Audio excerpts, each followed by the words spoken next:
Did you know the average executive gets less than 6 hours of sleep a day? They spend around 4 to 6 hours in meetings, if not much more than that, and will eat 60% of the meals either at restaurants or airports. You've probably had those days where you've been up since 4 a.m. reviewing a pitch deck or on a board call. You grab an Uber to the office, you just have coffee for lunch, or some of the catered food that's just sitting there, might be very carb heavy. Now you're staring at a hotel restaurant menu after a networking event ran long. Your brain is fried and your willpower is just absolutely wiped. The pizza on the menu is screaming your name and you literally could not care less if it was unhealthy. You just need that sense of comfort. Here's the thing though, you didn't fail in the moment. You're only human, and look, I've been there. I used to think that eating clean on my travels meant having more discipline and to just try harder or cut more things out, right? Completely wrong. In this video, I'll talk about why your lack of willpower isn't actually the reason why you keep falling off your health goals on your business trips. In fact, there are ways to not feel that guilt and still stay on your health goals without restricting that pizza. I know it sounds crazy, but I'll show you a simple system that'll keep you on track, even when your brain is fried and the pizza is calling your name.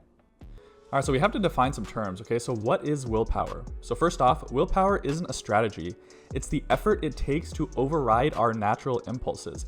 Think of it like an emergency power generator. Would you run an entire office building off of a backup generator? Of course not. You would literally laugh at someone who suggested it.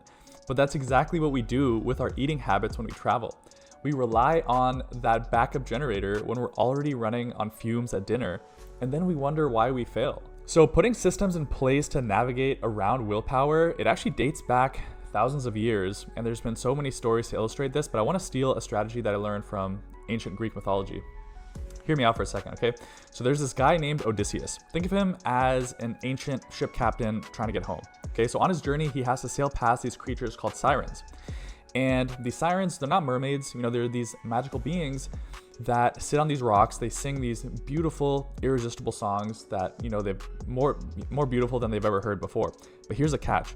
These songs are so enchanting that every sailor who hears them, they get hypnotized, they steer their ships towards the rocks, and they crash every single time. So Odysseus has a choice. Okay, he could rely on his willpower and just tell himself, I'm strong enough to resist these sirens. But he's smart. He knows that when he hears that song, his brain will turn to mush and he's gonna want to crash his ship just like everyone else.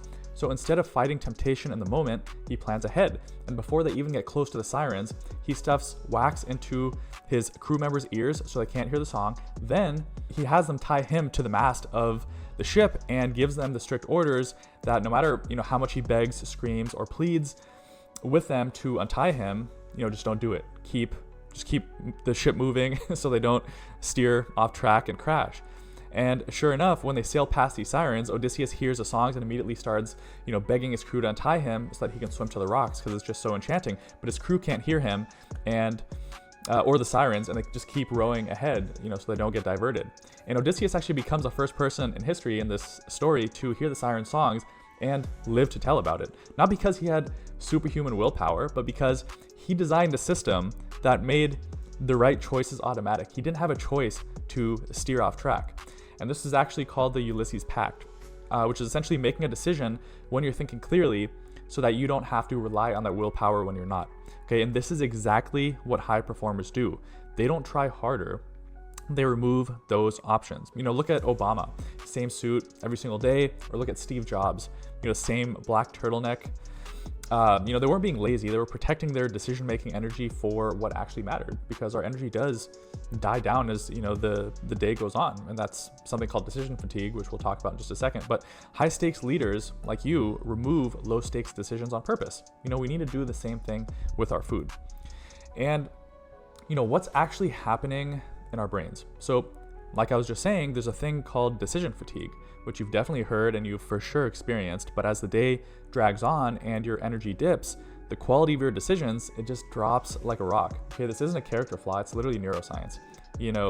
Meaning that even professionals with years of training make worse calls because they're depleted, because we're just human. And you will too, I will too, we all will. It's just in our nature. Now add business travel to the mix, add jet lag, add early morning calls, add constant context switching between your different meetings. Your brain is already working overtime just to function normally. And then we expect this exhausted, decision fatigue brain to make smart choices at 9 p.m. Come on now, that's just not reasonable, right? So here's a system that we actually want to put into place, right? So we're going to operate with checklists and procedures just like professionals do. Okay, so Pilots don't wing it.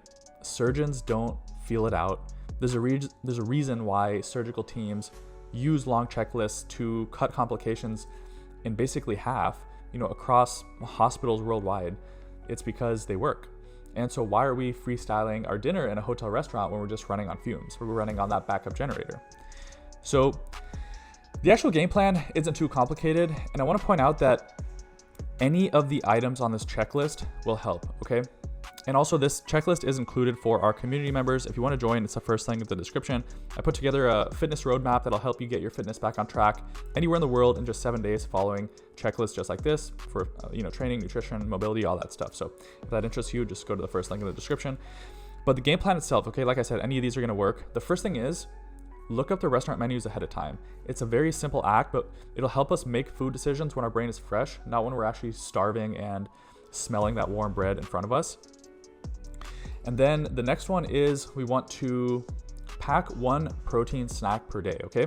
So calculate the total number of travel days. Let's say you're going from a Sunday to a Thursday, 5 days. Pack at least one protein snack per day, okay? So this could be a protein bar, beef jerky, whatever it is. I personally like to add one extra credit protein snack, which could be, the same thing as the first one, or something else. So there's a ton of things out there that you can use now to supplement your protein. It could be, whey protein in individual packets, or it could be protein bars, it could be dried edamame, it could be beef jerky, or it could be, protein Pop-Tarts. There's a million snacks out there now. Just find that one that works for you. And my rule of thumb is aim for 20 to 40 grams of supplemental protein from this, just because it helps to ensure we have our protein covered. It'll help keep us satiated through the day.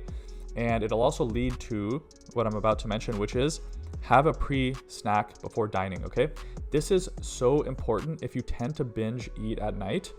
We want to fill our stomachs with a low-calorie, high-protein snack before our meals and hydrate to further fill up our stomach. And that way we're not thinking off of pure emotion. That way we can actually make good decisions. We've looked up the menu. We're not, as hungry as we were before that.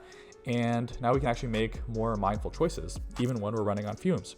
Okay, and building off of that, when I mentioned in the intro that part of the strategy is to not have a restrictive mindset, the way we do that is to front load our protein early in the day, okay? If we eat a majority of the daily protein in the mornings and early afternoon, then it's gonna help to keep some of the, carbs and fats available for the evening so that we don't go over our, daily limits.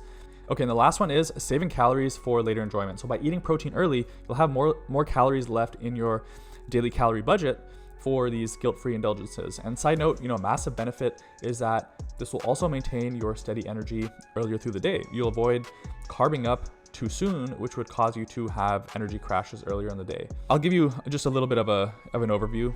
So the daily budget, like I said, is divided into carbs, fats, and proteins, and prioritizing protein early, you'll both optimize your metabolism and your remaining calorie allocation, okay? So pre-planning also eliminates decision fatigue when our willpower is lowest. And this strategy works because it removes the need for willpower when actually making decisions when your mental energy is its highest, before you even leave home. So the bottom line is, you're not failing because you lack willpower. You're failing because you're expecting your exhausted, decision fatigue brain to make good choices in bad conditions. And so we want to stop fighting the problem and start engineering our early part of the day around it. Willpower is our fire extinguisher. It's useful for when things go wrong, but you wouldn't want to run your whole day on your fire safety system, right? So like I said earlier, if you do want to take this further and actually put it into place, I've created a complete business traveler fitness roadmap that'll help you build confidence and reset your energy in just 7 days. Each day, it'll walk you through exactly how to set up these systems, whether you're currently on a trip or at home, whether it's 7 p.m., 7 a.m. You can grab it for free in the description below, and you can chat directly with me through the process with any questions you have once you're inside the community. So remember, make the decisions when you're strong so you don't have to when you're weak. At the end of the day, your future exhausted self will thank you. So if you like this video, you'll want to check out the one on the screen, and I'll see you in the next one.